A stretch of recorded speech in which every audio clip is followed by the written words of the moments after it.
Hello everyone, मैं मनवीर और आप देख रहे हैं लाइफ स्टडी एट होम। तो कैसे हैं आप सब? अच्छे हैं? तो जैसा कि डेली आपके 10 क्वेश्चन कराए जाते हैं, तो आइए आज भी करते हैं। टॉप मोस्ट 10 क्वेश्चन होंगे जो कि प्रीवियस ईयर के एग्जाम में आए हुए होंगे। आइए करते हैं।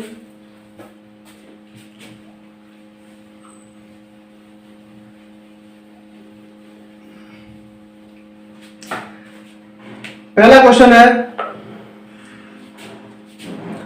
ए की आय का 5% बी की आय के 15% के बराबर है तथा बी की आय का 10% सी की आय के 20% के बराबर है।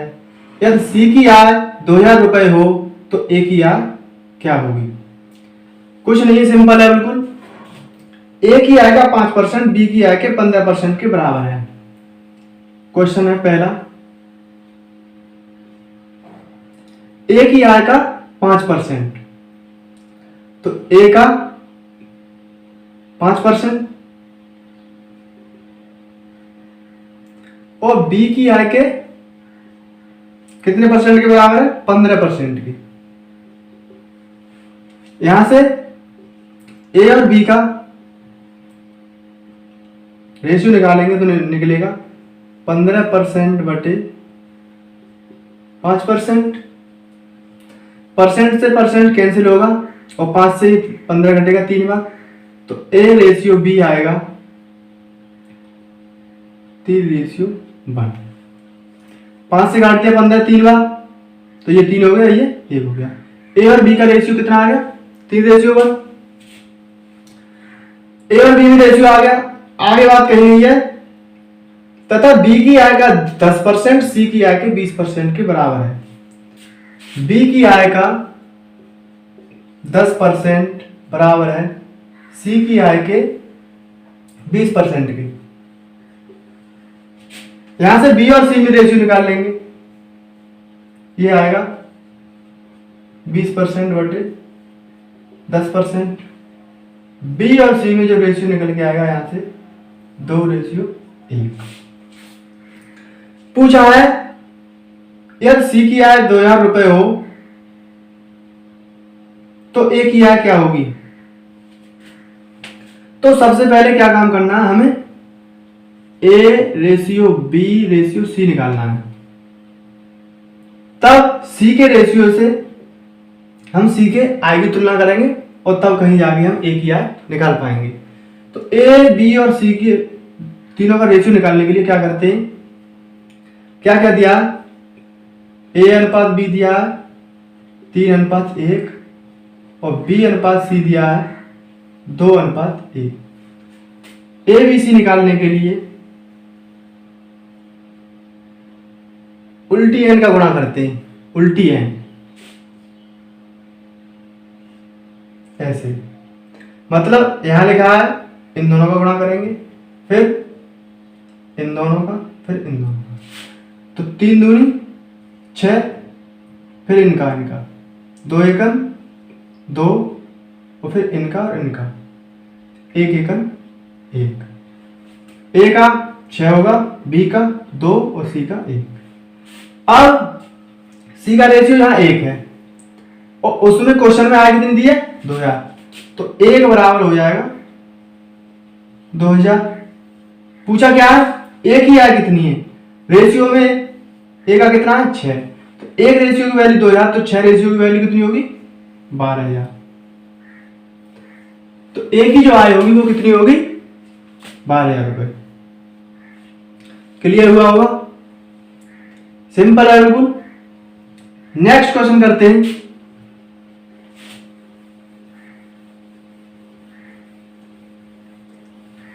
और सेशन को ज्यादा से ज्यादा लाइक कर दें और शेयर कर दें, और चैनल पे पहली बार हैं तो चैनल को प्लीज सब्सक्राइब कर लीजिए, बेल आइकन को भी प्रेस कर लीजिए जिससे कि आपको लेटेस्ट वीडियो को नोटिफिकेशन मिल सके। नेक्स्ट क्वेश्चन है,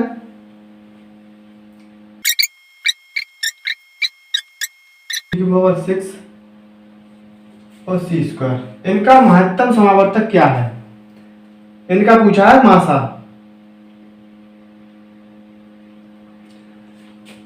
मासा में क्या करते हैं? मासा में इसमें कितने चर हैं? 3 चर हैं, ए बी और सी। एक पद और ये दूसरा, ये तीसरा। इन तीनों का हमें मासा निकालना है। मासा क्या होता है? जो तीनों में उपस्थित होगा। तो मासा निकालने के लिए जो न्यूनतम घात होती है उसे लिखते हैं। तो तीनों में एक ही न्यूनतम घात कितनी है? यहाँ पे 2 है, एक ही घात, यहाँ पे एक ही घात 4 है और यहाँ पे एक ही घात 8 है। तो तीनों में न्यूनतम कौन सी होगी? HCF ए स्क्वायर, ठीक है, ए स्क्वायर होगा। अब तीनों में बी की घात देखो न्यूनतम वाली, यहाँ बी की घात 4 है, यहाँ बी की घात 3 है और यहाँ बी की घात 6 है। तो ये होगी कम वाली, तो बी की घात 3। सी में यहाँ 6 है, यहाँ 8 है और यहाँ 2 है, तो सी स्क्वायर। इसका जो मासा होगा वो A square B Q C square होगा। ये तो था सिंपल। आपसे मैं एक क्वेश्चन कर लूं, आपसे एक क्वेश्चन कर दूं। आप बताइए मुझे, अगर मैं कह दूं कि a की घात -2, b की घात -4, c की घात -6, एक टर्म तो ये हो गया, b की घात -3, c की घात -8 और a की घात -4, कॉमा a की घात -8, b की घात -6 और c की घात -2। इसका मासा बताइए। आपसे मैंने क्वेश्चन किया है कि इसका मासा बताइए, तो आप करके देख लीजिए और इधर भी देखिए। पहले करके देखना, नहीं हो तो इधर देख लेना। तो मासा हम क्या करते हैं? जो चर की न्यूनतम घात होती है उसे लिखते हैं। तो यहां पे न्यूनतम घात क्या होगी? तीनों में एक ही, यहाँ a की पावर -2 है, यहाँ a की पावर -4 है और यहाँ a की पावर -8 है। तो -2, -4 और -8 में छोटा कौन है? a की पावर -8। माइनस में जितना ज्यादा होगा वो उससे छोटा ही होगा। अब b में सबसे छोटा कौन है?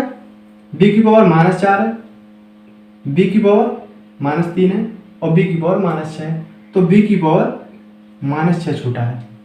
c के टर्म में देखो, यहाँ 6 है, यहाँ 8 है, यहाँ 2 है, तो c की पावर -8। इसका जो HCF होगा वो ये होने वाला है।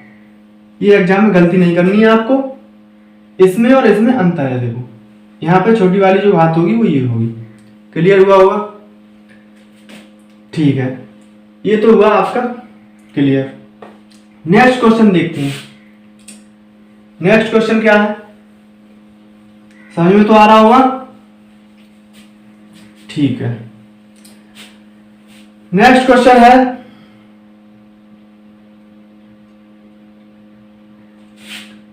किसी खंबे का 2/5वां भाग कीचड़ में है, शेष का 1/3वां भाग जल में है एवं 6 मीटर जल के ऊपर है, तो खंबे की लंबाई बतानी। किसी खंबे का 2/5वां भाग कीचड़ में है। कोई खंबा होगा, मान लो ये है, कुछ ऊपर है और ये कीचड़ है तो कुछ नीचे है। ये जमीन है, ये जमीन की हमारी सतह है, पृथ्वी की सतह है। बोला है खंबे का 2/5 भाग कीचड़ में है, शेष का, अब शेष क्या बचा होगा? इस कीचड़ वाले भाग, टोटल में से कीचड़ वाले भाग को घटा के बचा होगा, उसका 1/3 भाग जल में है। कुछ कीचड़ होगा, मान लो कीचड़ हुआ नीचे, ये कीचड़ हुआ और ये जल हुआ, तो खंबे का 2/5 भाग कीचड़ में है और शेष का 1/3 भाग जल में है एवं 6 मीटर जल के ऊपर है, तो खंबे की लंबाई ऊपर कितना? 6 मीटर है। तो ऐसे क्वेश्चन करने के लिए हमें क्या करना होता है? ये जो टर्म लिखे 2/5 और 1/3, इनका जो हर है उन्हीं को देख के हम क्या लिखते हैं? एलसीएम लेते हैं इनका। तो इनका एलसीएम कितना होगा? 15। तो ये जो 15 है थोड़ी देर के लिए हम इसे टोटल लंबाई मान के चलेंगे कि माना कि खंबा जो था वो 15 का था, 15 मीटर का था। अब निकाल लो, जब 15 मीटर का था तो कीचड़ में कितना था, 2/5। तो 15 मीटर का पूरा खंबा था, तो 15 मीटर का 2/5 कितना हुआ, 6 मीटर। 6 मीटर किसमें हो गया, कीचड़ में। 6 मीटर किसमें हो गया, कीचड़ में। शेष का 1/3 भाग जल में है। अब टोटल था 15 का, 6 मीटर कीचड़ में है, शेष कितना बचा होगा, 9 मीटर। तो शेष का 1/3 जल में है, तो शेष 9 था और 9 का 1/3 किसमें है, तो ये निकल आया 3 मीटर। 6 मीटर कीचड़ में है, 3 मीटर जल में है। और बोला गया है कि जो खंबे का भाग है ऊपर, जमीन के ऊपर, वो 6 मीटर है और हमारा कितना ऊपर है, तो 6 और 3 9 मीटर, तो जमीन के नीचे ही हो गया, सतह के नीचे हो गया। मान लो जल में है, कीचड़ में है। अब बचा कितना, टोटल 15 था तो 6 ही तो बचा, तो 6 बराबर 6। यहां भी हमारा इसके हिसाब से भी हमारा 6 ऊपर बचा है और क्वेश्चन में भी 6 दिया है। तो टोटल लंबाई पूछी है, तो टोटल लंबाई कितनी हो गई, 15 ही होगी। टोटल जो खंबे की लंबाई होगी वो कितनी होगी, 15 मीटर। तो इससे आसानी हो जाती है, जो हर में दिया हो उसी को देख के हम लासा ले लेते हैं और उसी को टोटल लंबाई मान लेते हैं। समझ में आ गया। नेक्स्ट क्वेश्चन करते हैं। तो टोटल लंबाई कितनी हो गई, 15 मीटर।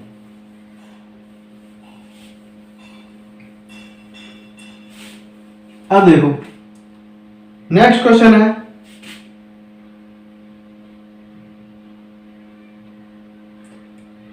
क्वेश्चन दिया है इसका सरलीकृत मान क्या होगा, ये क्वेश्चन है।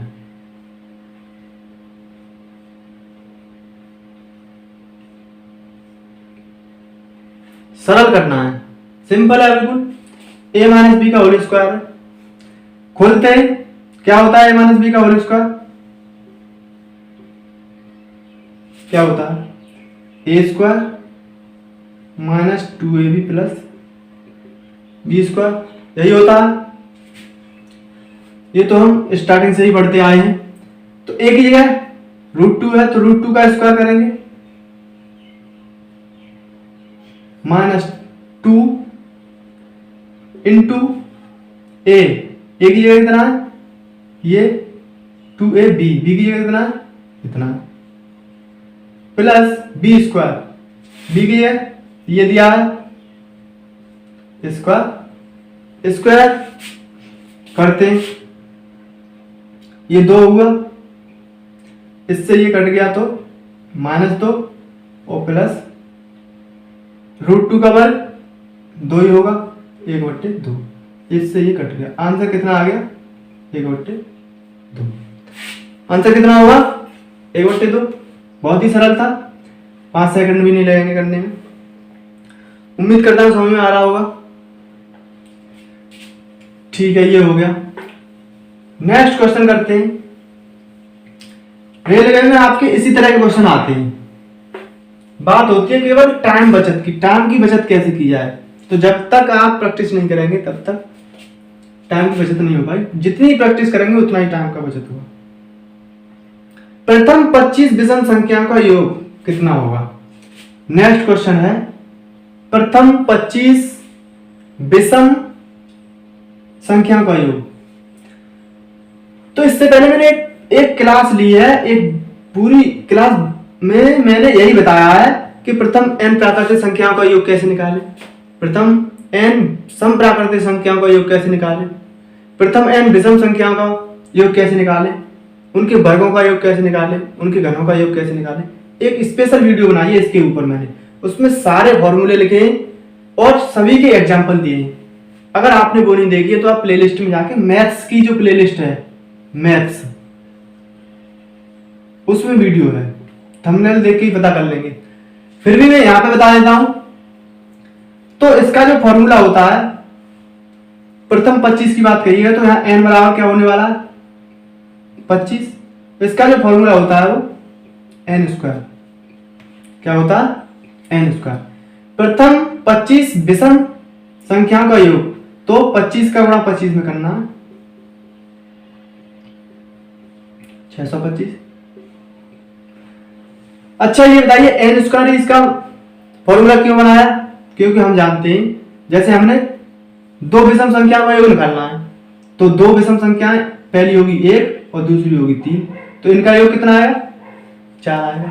हम बात करें प्रथम तीन विषम संख्याओं का योग निकालना है, तो पहली 1, दूसरी 3 और तीसरी 5, तो ये कितना हुआ 9।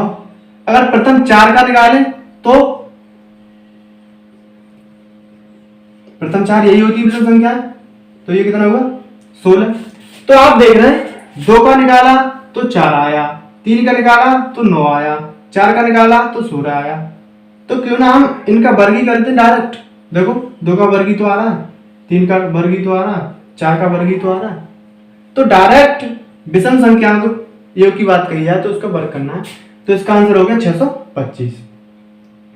नेक्स्ट क्वेश्चन करते हैं, ए तथा बी के पास कुछ रुपए हैं। ऐसे पहले से साफ करते हैं।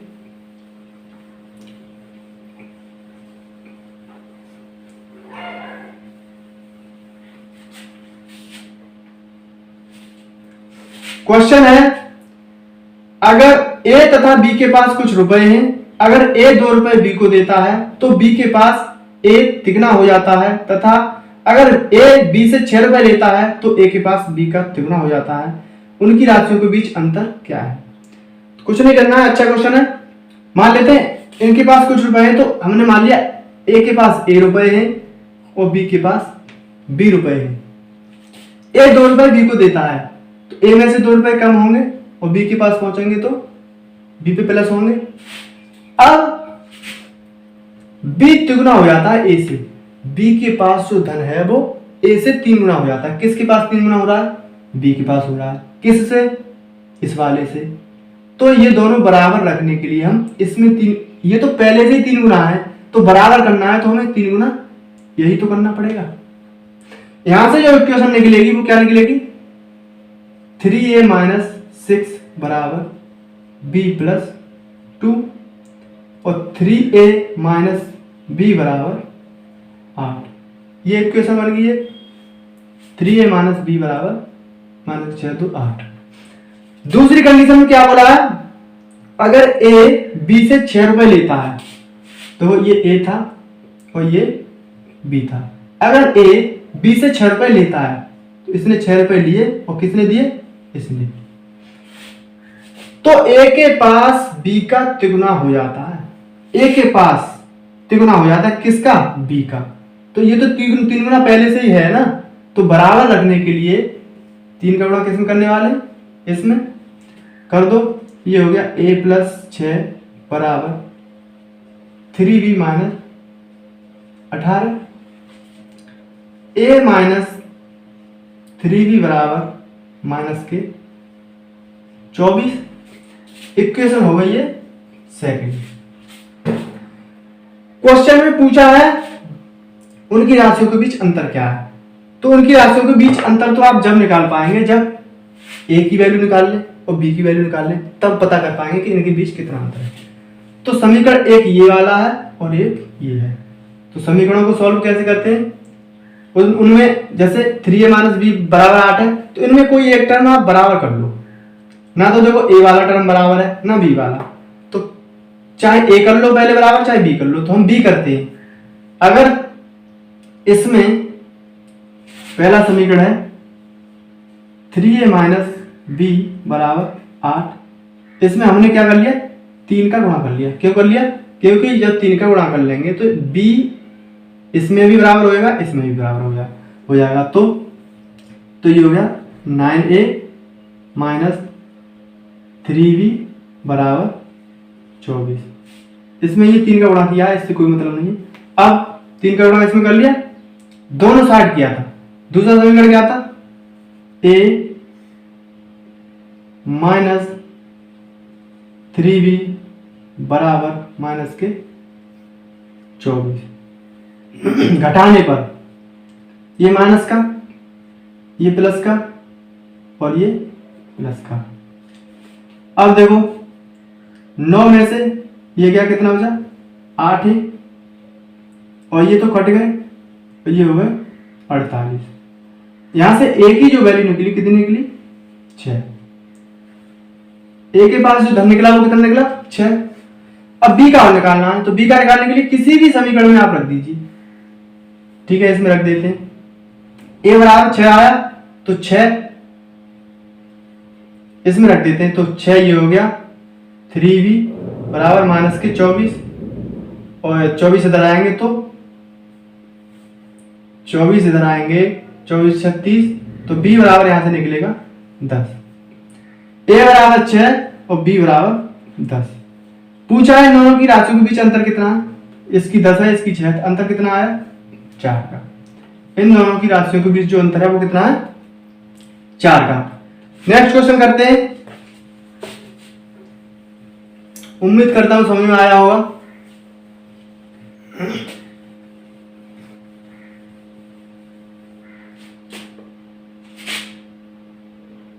नेक्स्ट क्वेश्चन है, ए और बी के पास पेनों की संख्या का अनुपात 3:5 है।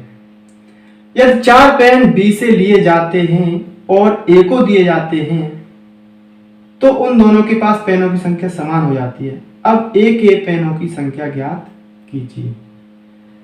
कोई ए है और एक बी है, इनके पास जो पेनों की संख्या का जो रेशियो है वो 3:5 है।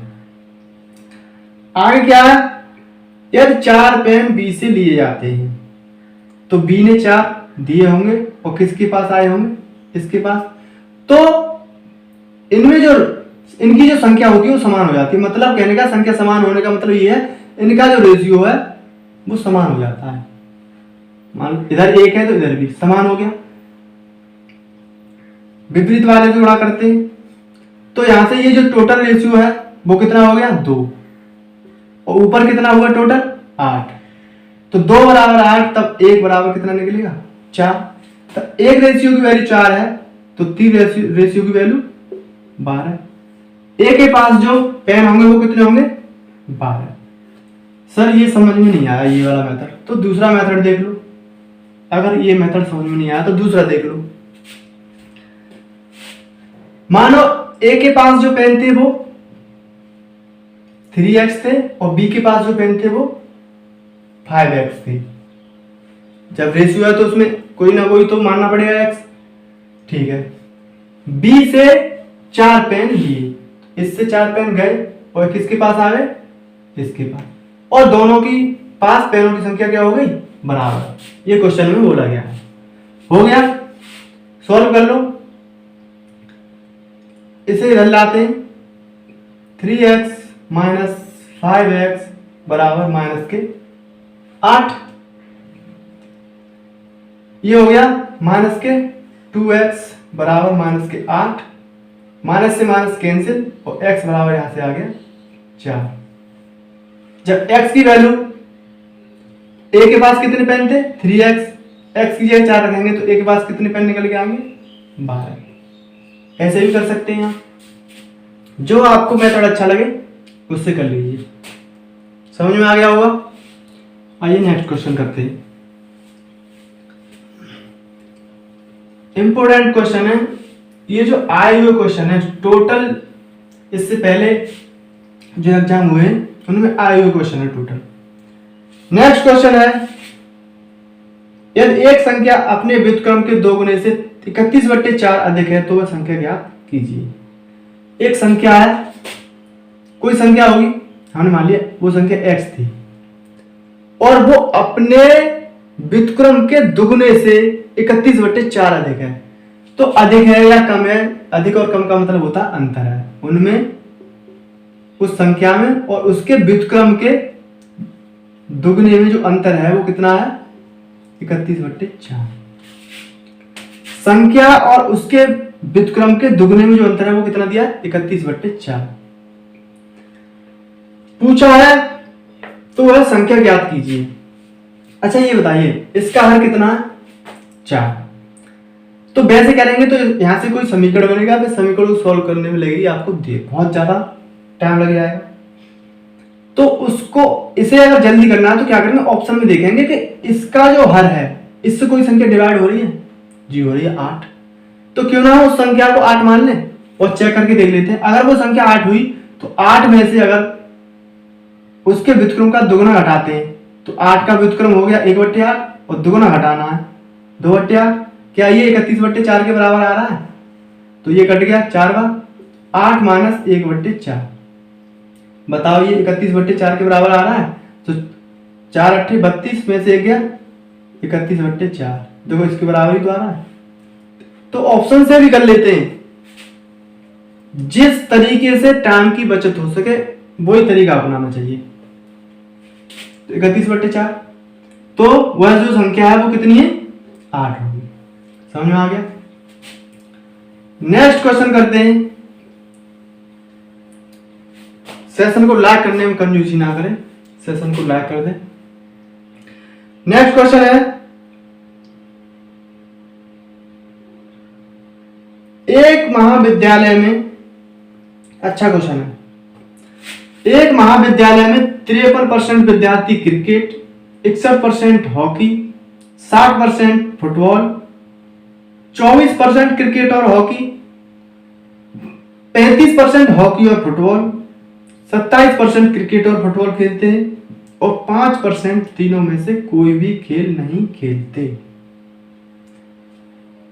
तो पहले तो इसका डायग्राम बनाना पड़ेगा। ठीक है, हम डायग्राम बना लेते हैं। 3 खेल हैं, 3 खेल हैं। मान लिया हमने ये जो है वो क्रिकेट का है, क्रिकेट। ये मान लिया हॉकी का है और ये हो गया फुटबॉल। ठीक है, अब देखो क्वेश्चन, 53% क्रिकेट, क्रिकेट वाले कितने हैं? 53%। हॉकी वाले कितने? 61% और फुटबॉल वाले 60%। अब बात आती है 24% क्रिकेट और हॉकी। तो क्रिकेट कहां है ये, हॉकी कहां है ये? तो जो दोनों खेल खेलेंगे वो दोनों यही तो है। ये क्या है? ये हॉकी का है और ये क्रिकेट का है। तो दोनों वालों को हम यहां लिखेंगे। कितने हैं ये? 24%। 24% खेलते हैं क्रिकेट और हॉकी, 35% हॉकी और फुटबॉल। हॉकी फुटबॉल कितने हैं ये? 35%। क्रिकेट और फुटबॉल कितने खेल रहा है? 27% क्रिकेट और फुटबॉल, 27%। इतना डाटा दिया हुआ है। आगे बोला गया है 5% तीनों में से कोई भी खेल नहीं खेलते। तो आप जानते हैं कोई भी हो वो 100% होता है। 5% नहीं खेलते हैं तो खेलने वाले कितने होंगे? 95%।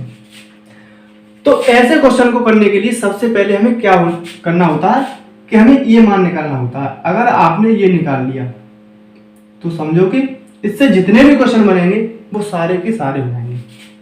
तीनों खेलों को खेलने वालों की संख्या कितने परसेंट है, तो उसके लिए क्या करना होता है, पहले तो आप जोड़ लो ये टोटल क्रिकेट, फुटबॉल और हॉकी। तो क्रिकेट वाले कितने? 53%, 61% हॉकी और 60% फुटबॉल। तो यहां से ये जो निकलेगा 3 और 1 4, 12 5 17, 174। टोटल ये कितने निकले? 174%। अब निकालना है ये जो लीप पर रखे हैं इनको। तो 95% खेल रहा है, इनको भी जोड़ना है, प्लस ये जो दिए इन्हें भी जोड़ना है। 24, 35 और 27। फुटबॉल, क्रिकेट और हॉकी वालों को जोड़ो और इनको भी जोड़ो। इनका जो अंतर होगा वही ये होता है। ये जो मैं जोड़ रहा हूँ ये और ये जोड़ लिए, इनका अंतर यहाँ पे होगा, उसी की सहायता से आप सबको निकाल लेंगे। तो ये जोड़ लो, 5 और 4 9, 9 और 5 14, 14 और 7 21, 21 का 1, 9 और 2 11 और 3 14, 15 16 17 18, 181, 181 ये और ये 174। कितना अंतर है? 7 का। तो तीनों खेलों को खेलने वालों के संख्या जो है वो कितनी? 7% है।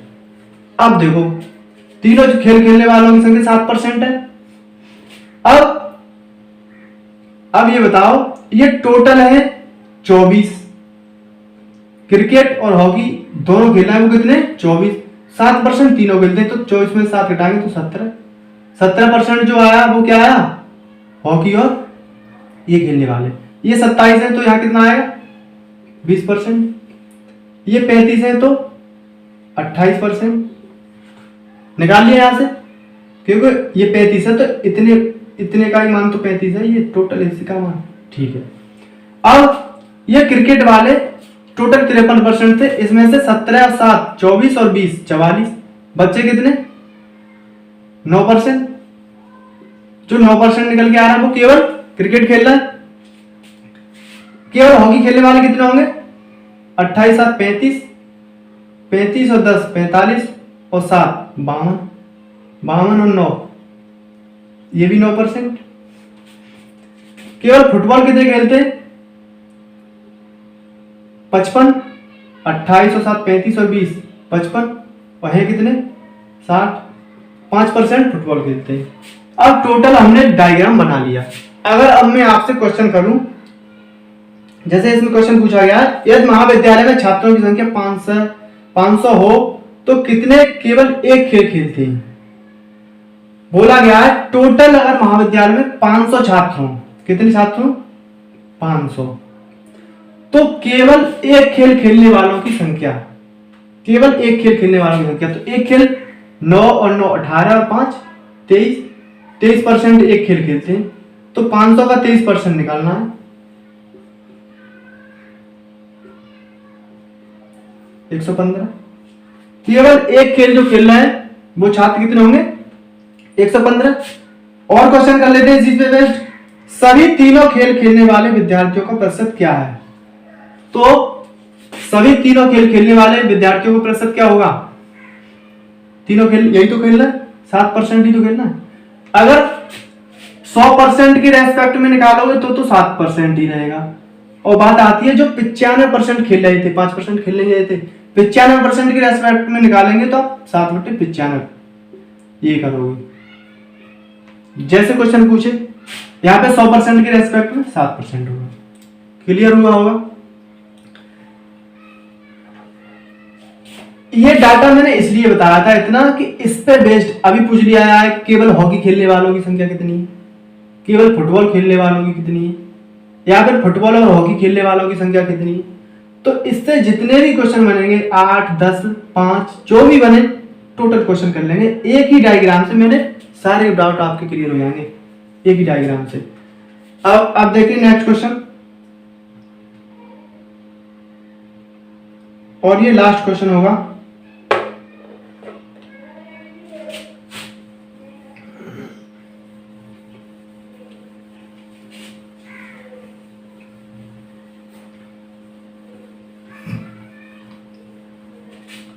लास्ट क्वेश्चन है, पूछा गया है एक दिन का कितना प्रतिशत 4 घंटे 30 मिनट होता है?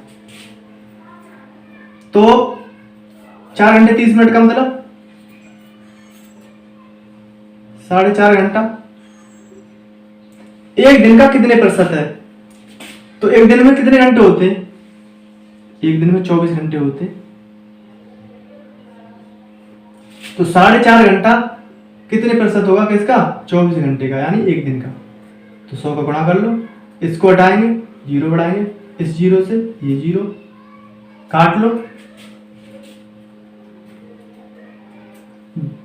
2 से काटो, 2 एकम 2 दूनी, 2 से ये 5 बार, 45 गुणा 5/12। इसे करते 3 से कट जाएगा अभी तो 3 से 4 बार और 3 से 15 बार। 75/4 क्या होता है? 18 सही 3/4, 18 चौक 72 और 3 75/4। ये आंसर हो जाएगा आपका। 4.5 घंटा जो 24 घंटे का प्रतिशत होगा वो 18 से 3/4% होगा। क्लियर हुआ? फिर मिलते हैं, ऐसे ही अच्छे अच्छे क्वेश्चन लेके आएंगे, बने रहिए हमारे साथ। नेक्स्ट वीडियो में फिर मिलेंगे। आपसे एक रिक्वेस्ट, अगर वैसे मैंने आपसे पहले नहीं बोला था, क्योंकि इस वीडियो के शुरुआत में सब्सक्राइब करने के लिए बोलते हैं, तो आपने जब तक वीडियो देखा ही नहीं है तो आपको क्या पता कैसा आया क्या नहीं है। वीडियो को लास्ट में कह रहा हूँ, अगर आपने हमारे चैनल को सब्सक्राइब नहीं किया है तो प्लीज़ सब्सक्राइब कर लीजिए और बेल आइकन को भी प्रेस कर लीजिए, जिससे कि लेटेस्ट वीडियो की नोटिफिकेशन आपको पहुंचे सबसे पहले। आज के लिए इतना ही, धन्यवाद।